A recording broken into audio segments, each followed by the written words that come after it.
In Season 2, Episode 13 of the show Spongebob Squarepants, SpongeBob, Patrick, and Squidward find themselves in the servitude of the Flying Dutchman.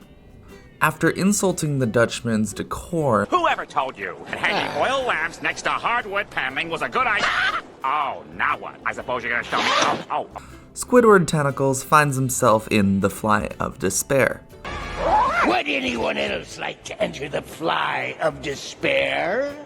This appears to be some sort of alternate dimension where the resident is constantly falling.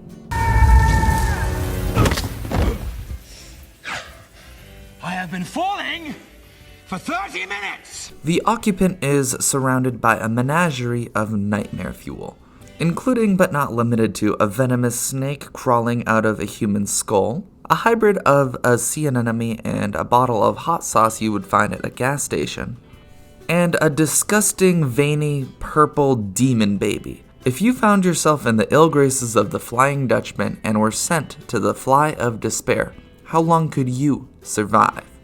The series SpongeBob Squarepants takes place underwater. As a human who cannot breathe water, you would drown within 6 minutes of entering the Fly of Despair. But that's no fun. For this video, we will be looking at the Fly of Despair optimized for humans. Basically, we will be replacing the ambient seawater with air. Everything else will remain the same. Within the Fly of Despair, there are all sorts of beasts.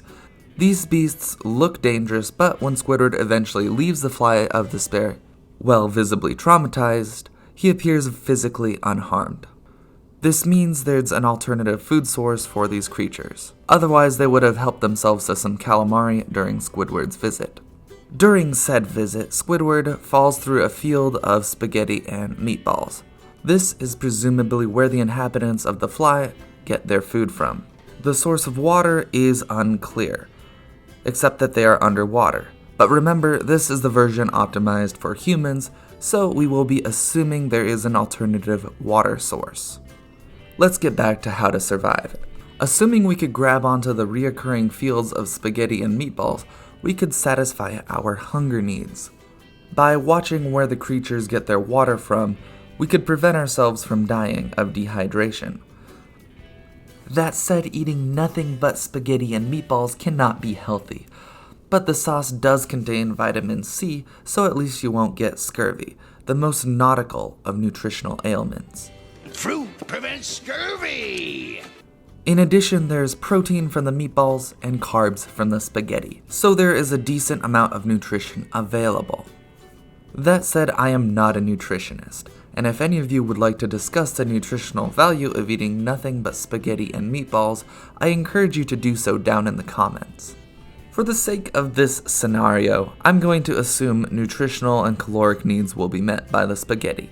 Since we would be falling through the air, we would quickly reach a terminal velocity of 120 miles per hour.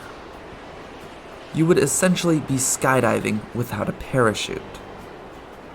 Skydiving is very loud, up to 115 decibels, not to mention our screams. Since we would be unexpectedly thrown into the Fly of Despair, we wouldn't be able to prepare with earplugs, and thus we would be at risk of hearing loss from the sound of the air whooshing by. According to the National Institute of Occupational Safety, the exposure limit for 115 decibels is just 28 seconds. Sounds above 85 decibels can lead to hearing loss. In the Fly of Despair, we would be hearing this 24/7. After some time in the Fly of Despair, you would quickly go deaf. Let's do a quick recap. You anger the Dutchman. You find yourself perpetually falling in the Fly of Despair. You are able to subsist on spaghetti and meatballs for sustenance. It is loud at first, but your hearing slowly fades away and it grows quiet to you. You are now deaf. Going to the bathroom is complicated, but we don't talk about that. You've grown accustomed to the strange beasts that live in the Fly of Despair. It is peaceful, but that's when the real health risks kick in. You may be surprised to know this at first, but there is a massive amount of data available for people constantly falling. They're called astronauts. You see anything or anyone in orbit is falling towards the Earth constantly. The reason why they do not fall into the Earth is because they are moving horizontally to the Earth at the rate that they are falling. This is around 17,500 miles per hour. This results in a constant circling of the planet, aka an orbit. Do you want more specific details? Ask Isaac Newton. The key difference between an astronaut orbiting the Earth in the International Space Station and you falling in the Fly of Despair is that in space, the reason why no one can hear you scream is there is no air in space. Which is also why you wouldn't fall out of orbit and die in a ball of flame similar to a shooting star, also known as a meteorite burning up in the atmosphere. Granted, there is a minuscule presence of the atmosphere in space, and spacecraft do occasionally need to account for this, but that is a story for another day.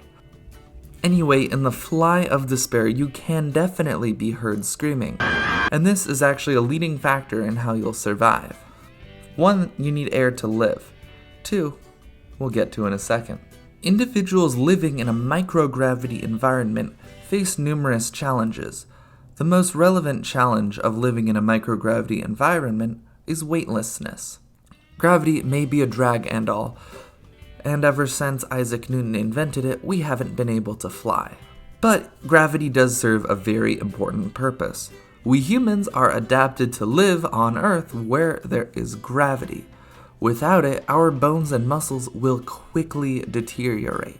According to the European Space Agency, in microgravity, weight-bearing bones are particularly affected, and bone mass decreases of up to 20% have been reported after a 6-month mission. In microgravity, muscle also deteriorates quite rapidly. Astronauts use an arsenal of space-optimized gym equipment to help mitigate the bone and muscle loss. This is not perfect, but it helps. In the Fly of Despair, there is no such gym equipment. However, you do have one thing working for you, the same thing that made you deaf: air resistance. Since you will be perpetually skydiving, you will be using quite a few muscles. Some of the muscle groups engaged while skydiving are around your spine, your core, and your glutes. This means that the skydiving and all that spaghetti will definitely go straight to your thighs. Since I am not an expert in anything I am talking about, we are going to assume that the muscle stimulation of perpetual skydiving is equivalent to the exercise being done on the International Space Station, as well as other orbital entities. The world record for the longest continuous stay in space is held by cosmonaut Valery Polyakov, who stayed aboard Space Station Mir for 437 days straight.